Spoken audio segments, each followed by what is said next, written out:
Good evening, brothers and sisters, comrades all.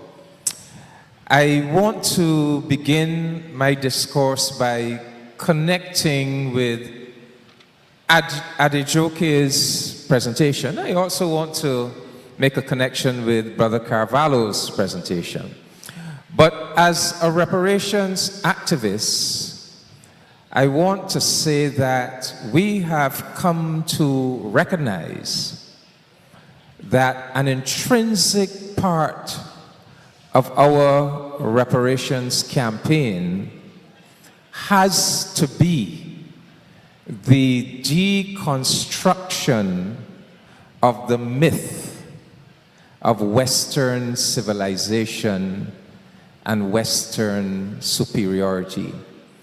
So I'm glad that Adejoke used her presentation to go into the historical foundations of that myth, the bogus nature of that myth. But that myth, that was developed by European scholars and statesmen and religious leaders, particularly in the 19th century, the 20th century, this idea that the West is the pinnacle of human achievement, the West meaning European civilization, and that it is characterized by values of reason and rationality and order and decorum and rule of law, and that the rest of us who are not white and Western, that we are characterized by the exact opposite: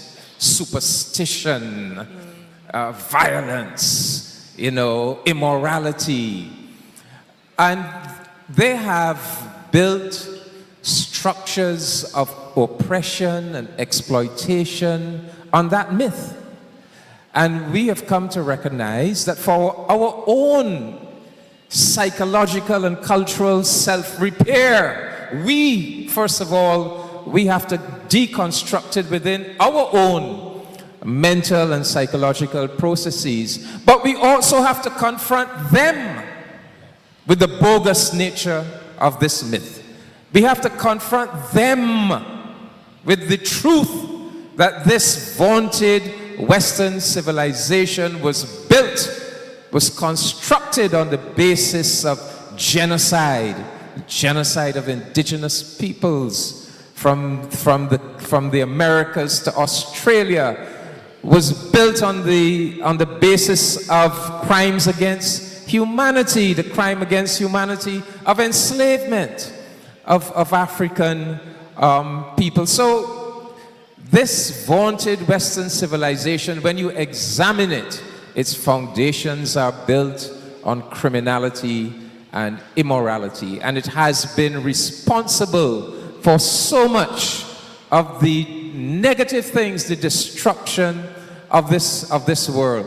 So I'm glad that my sister began there, and I want to endorse her comments. But I want to look at this topic: power, paint, and politics.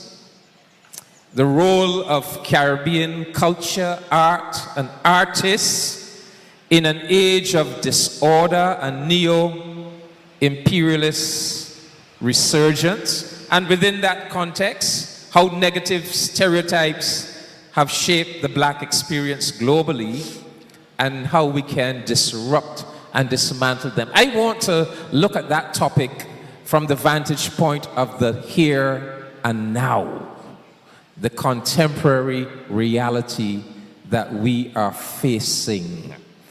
And so I want to set the scene. And for me, the scene is the world that the Caribbean and the wider Black collective has to contend with now. The invasive and all-pervasive foreign and elite-owned social media that imposes this cultural penetration upon us, that subverts our thinking, subverts our culture, our society, the exploding murder rates across the Caribbean, the flood of guns that is coming into our region from the United States of America, and we don't know how are these guns coming into our societies in such magnitude. We are living in a world disfigured and undermined by a transparent genocide against the Palestinian people, perpetrated and facilitated by the most powerful countries in the world. We are living in a world in which there's a deliberate flouting and subverting of international law. There's a deliberate attempt to destroy the United Nations system. In fact, the entire multilateral system that small, relatively materially powerless countries like ours depend upon. We depend upon international law and a multilateral system because the alternative to that is the law of the jungle. The law of might makes right.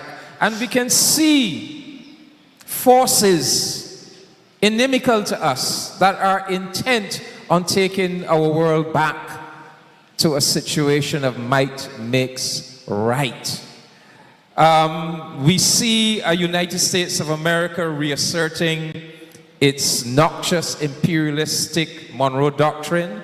Right now, we have American warships, military ships, sailing the southern Caribbean, and we actually have a Caribbean country welcoming their presence in our Caribbean region. We see the sanctioning of our brothers and sisters in Cuba, the intensification of the sanctioning of our brothers and sisters in Cuba and Venezuela, and even our Grenadian Minister of Finance recently sanctioned by having his US visas taken away. Why? Because Grenada dared to exercise its sovereign, independent right to have Cuban medical personnel serve in Grenada to help with the health welfare of the people of Grenada. Imagine that. We are now living in a world in which the USA the Trump administration has removed his country from the Paris Agreement on climate change, has removed his country from the World Health Organization, from the United Nations Human Rights Council, from UNESCO, the United Nations Economic, Social, and Cultural Organization. Brothers and sisters, we are living in a world in which we are seeing a concerted, organized effort to whitewash the evils of slavery and racism. We are seeing the rise of fascist regimes in many parts of the world, and all of these manifestations that we are seeing emerging are inimical and subversive of all that we have struggled for over the centuries. We have struggled to extricate ourselves from a past of enslavement and exploitation, of colonial domination. We have struggled to become independent. We have struggled to become part of a multilateral system of international law where our rights as nations can be respected. We are seeing efforts to dismantle all of that. And so the question arises, where are we to go in this world of disorder and neo-imperialist resurgence? What are the perspectives, values, and principles that we need to deploy to anchor us, to root us so that we can effectively resist these forces? And what role can the arts and our artists play in helping to root us, to orient us? And when I say us, I mean, yes, we the people, but also our political and governmental leaders. Do artists and the arts have a role to play in equipping Caribbean nations and governments and political leaders and Caribbean society to be able to resist and to withstand what we see coming our way? That is the question. And I want to permit me to examine that question. Permit me to begin with a very revealing and instructive revelation from Barbados's premier artist. I am speaking about the great Kamau Brathwaite. He left us in what, 2021? But he is the greatest artist that we have produced. And I want to share with you an extract from Kamau's essay entitled Timeri, first published in 1970. And in this essay, Kamau is reflecting on his personal history. Kamau went to school here in Barbados. He won a Barbados scholarship, the late 1940s, that took him to Cambridge University in England.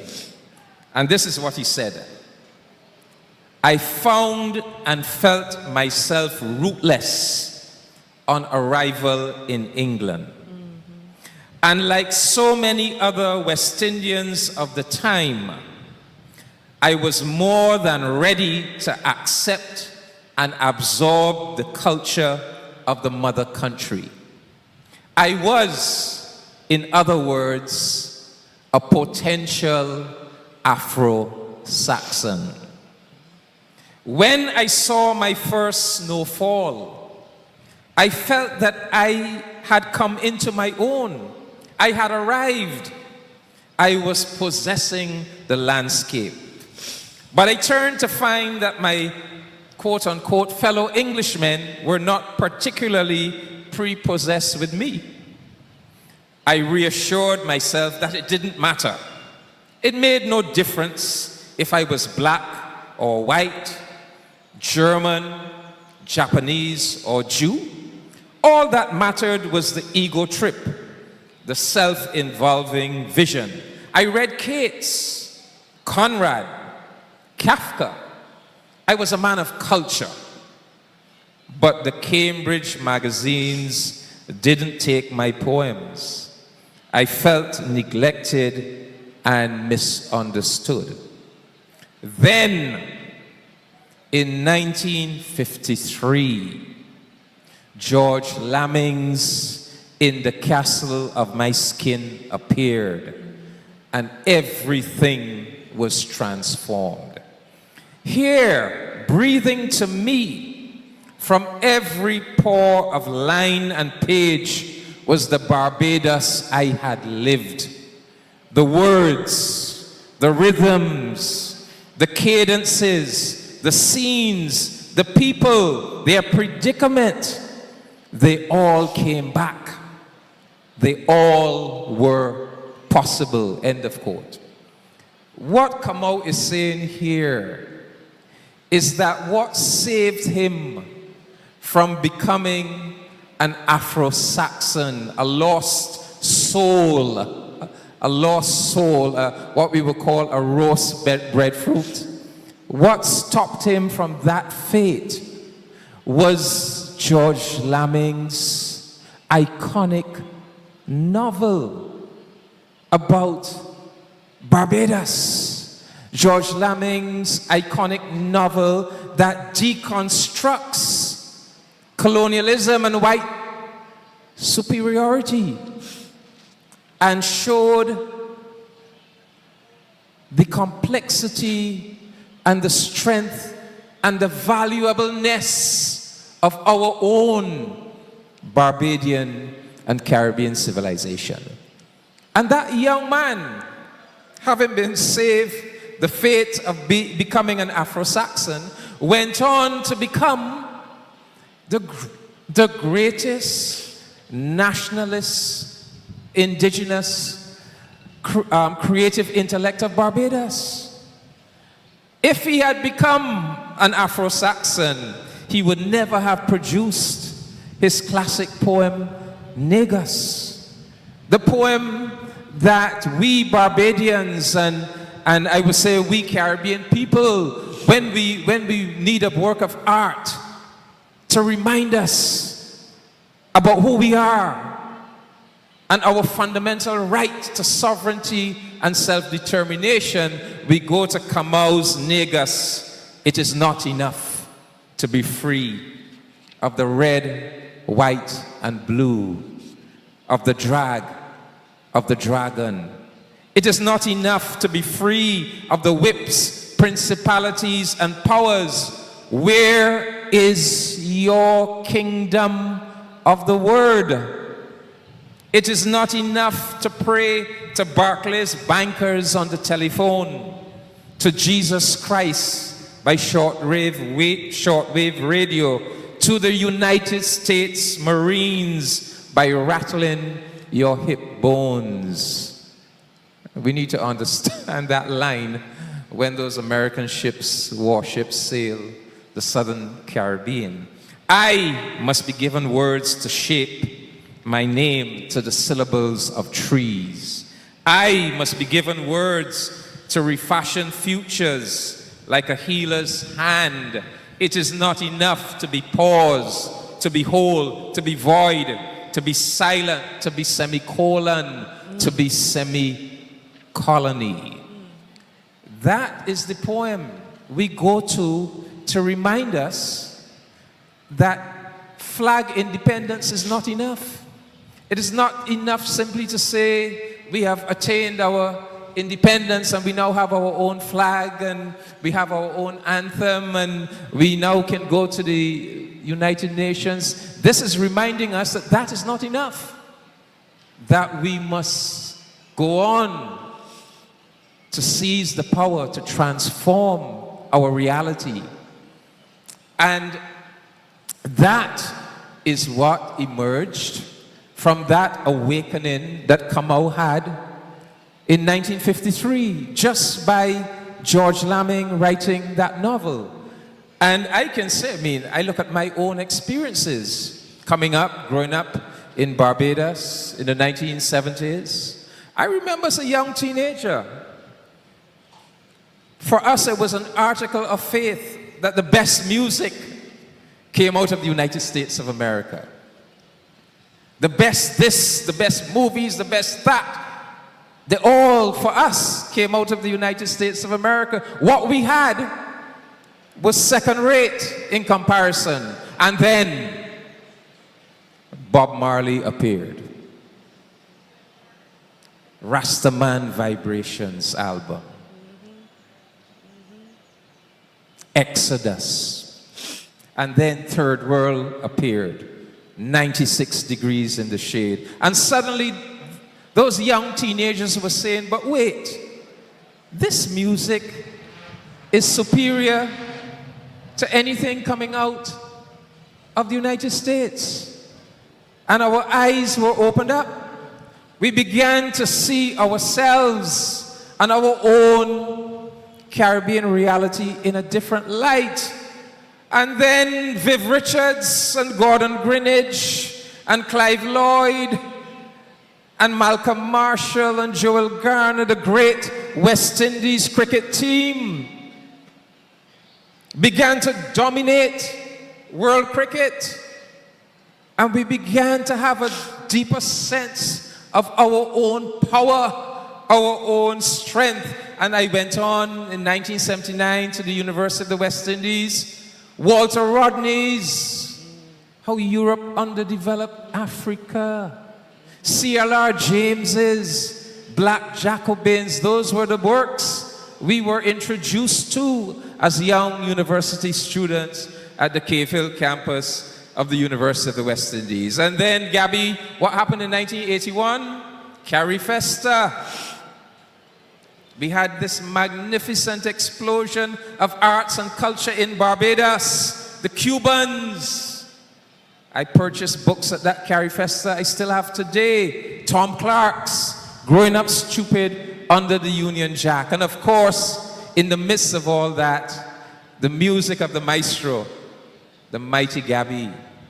Songs like Riots in the Land, Jack, That Beach is Mine, I can be there anytime, despite what you say, I can be there anyway. When Gabby sang That Beach is Mine, it wasn't just the beach, it was the whole country. That country is mine. My navel string, buried right here, but a tourist one could be anywhere. That beach is mine. And so the point I'm making is that was those artistic contributions, just like in the Castle of My Skin, wrought a transformation in the consciousness of the young Kamau Brafitt and saved him from becoming an Afro-Saxon. Those artistic contributions all in the 70s impacted my generation and made us the people that we went on to be. And brothers and sisters, we are in the midst of our CARIFESTA 15, and in preparation for CARIFESTA 15, of course, I look back at the beginnings of CARIFESTA. There's a very important book called Georgetown Journal by Andrew Salkey, the Jamaican writer. He chronicles those early meetings in Georgetown, Guyana, of writers and artists. The Convention of Writers and Artists in 1970 in Georgetown, Guyana, that conceptualized CARIFESTA. And the great Guyanese writer and editor A.J. Seymour, back then in 1970, this is what he said, and this should be the motto of this and every other CARIFESTA. He said, the creative artists of the Caribbean have a very special cultural burden to bear and a very demanding role to play in the total social and political development in the region. They are involved in an unwritten educational program and praxis for all the people. In short, the Caribbean cultural contributors must see themselves as a vanguard who will help to liberate the creative energies of the Caribbean people and help our societies to create a new life out of the chaos of underdevelopment. You understand the burden he's laying upon the artists? He is saying that the artists must be a vanguard that is involved in an educational praxis with the people and must play a critical role in helping our societies to create a new life out of the chaos of underdevelopment, out of the chaos created by slavery and colonialism and underdevelopment. And you know, that is something that we really need to ponder on very seriously. We began the modern phase of our history in this region as evil, barbaric, oppressive slave societies. societies that were designed to dehumanize and crush our African ancestors. The first concentration camps were not in Nazi Germany in the 1930s. The first concentration camps were to be found right here in places like Barbados, in those early sugar plantations of the 1640s and 50s. Places that were designed to dehumanize our ancestors. Our ancestors resisted. They resisted. They found ways to protect their intrinsic humanity. They never lost it. They resisted physically, militarily. The slave rebellions were numerous, but they also resisted culturally. They found a way by using arts and culture to craft a nurturing, humane space for themselves in those evil and barbaric slave societies. And if you examine, and they humanize. Prime Minister Motley and I like to talk a lot about the role that our people played in humanizing those evil and barbaric slave societies. When we look at the societies, when we look at Barbados today, and you think where it came from, when you go back and you examine that barbaric concentration camp of a society in the 17th century, how did we produce this? A society that respects humanity, that nurtures human beings and their development. Who created that? Who transformed that?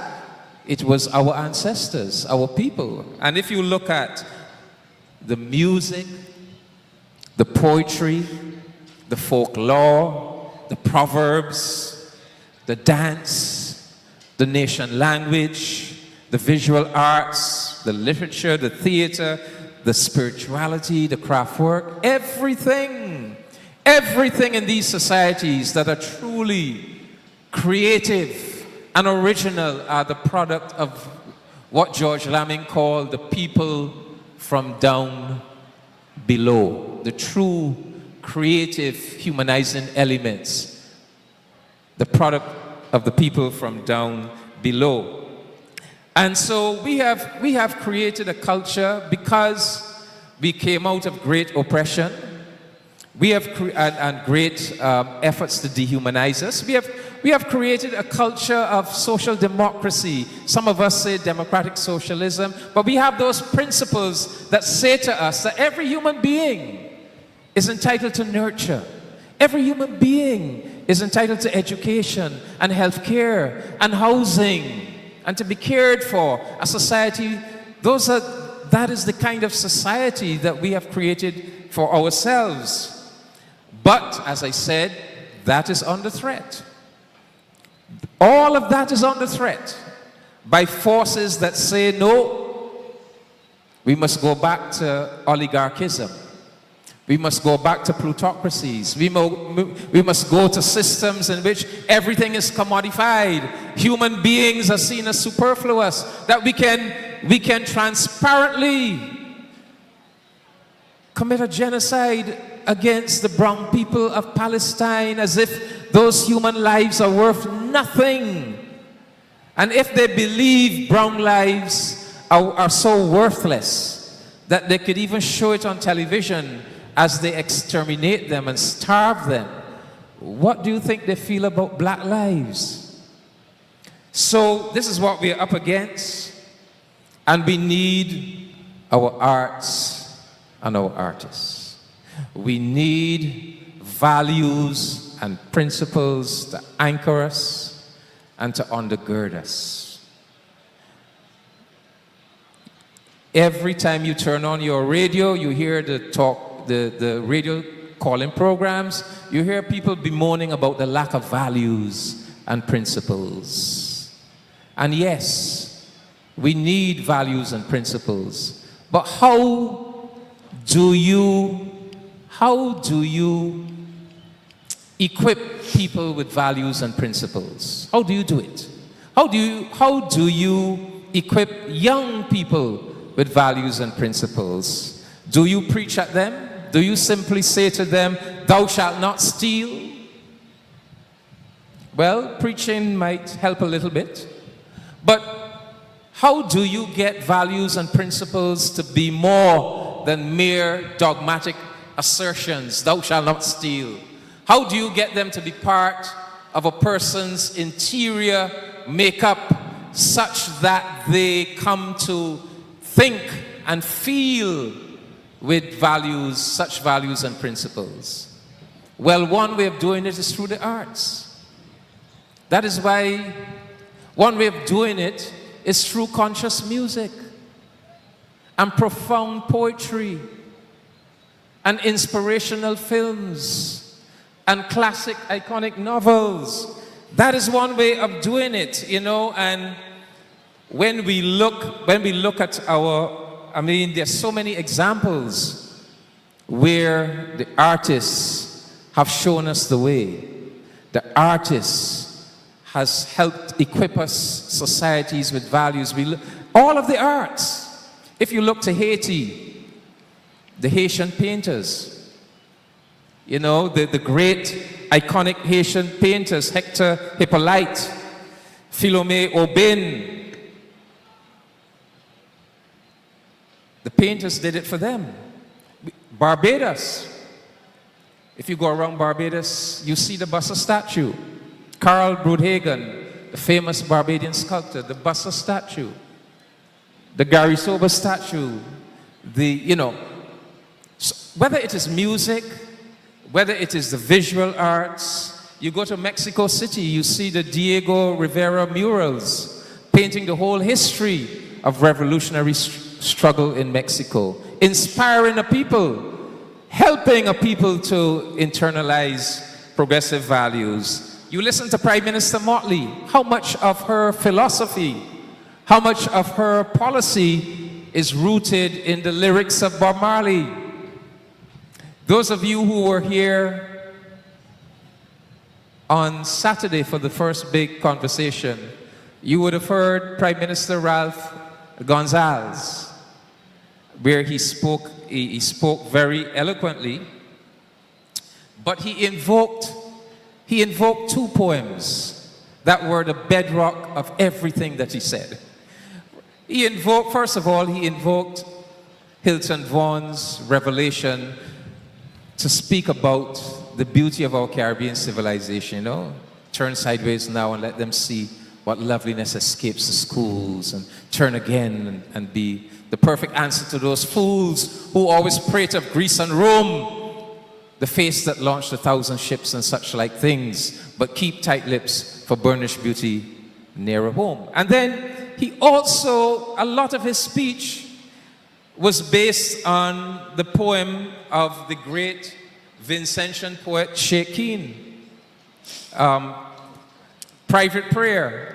You know, to understand how the whole thing run, I have to ask my parents and even my daughter and son. To understand the form of compromise I must in my own voice ask how the whole thing run. The point I'm making is some of our greatest leaders have recognized the power and the value of the arts and artists. And you can actually see the influence of progressive arts and artists running through much of what they do and much of what they say. So this is my plea. I want to end by saying to the artists of this era, it is not enough to make music that makes bodies jump and whine and walk up or drink rum. Where are our aspiring Bob Marleys, Black Stallions, Burning Spears, Mighty Gabbies, Eddie Grants, David Rudders? It is not enough to write escapist romance or science fiction novels. Where are our aspiring George Lammings, Earl Lovelaces, Tom Clarks, Paul Marshalls? Ngugi wa Thiong'os, if we are to go to the African continent?